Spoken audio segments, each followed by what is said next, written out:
Up mga idolo, for today's video, papakita ko sa inyo yung isa sa paraan paano mag-fill up ng grease gun. Feeling ko madaming magbaba sa akin ito pero okay lang. So madaming paraan para mag-fill up ng grease gun pero ito yung pinapakita ko sa inyo, ito lang yung isa sa paraan paano mag-fill up.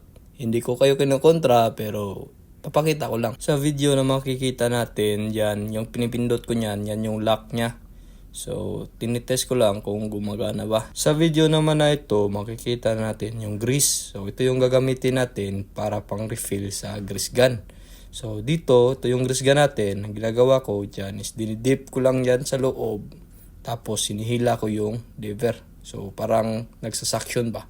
Parang syringe ba? Again, ulitin ko lang, madaming paraan pag refill ng grease gun.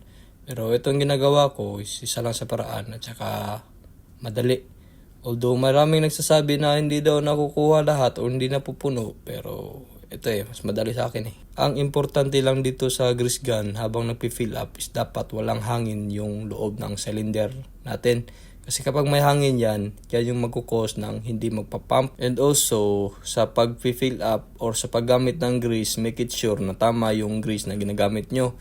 So sa barko may mga lubrication chart, so tingnan nyo yan. Hindi nagbabase yung grease sa kulay. Tandaan nyo yan hindi nagbabase yung grease sa kulay kasi iba-iba yung supplier. Dito sa part ng video na to, tapos na natin ma-fill up. So ilalagay na lang natin yung head ng cylinder nya. So ito nilalagay ko na.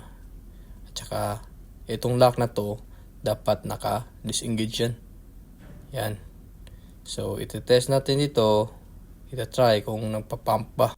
So ito, try na natin yung pump. Kung may lumalabas at meron nga. Ito, yung mga lumang grease na natira sa hose natin is pina-flushing lang natin. So, okay yung grease gun natin. Ready to use. That's it guys. Bye-bye!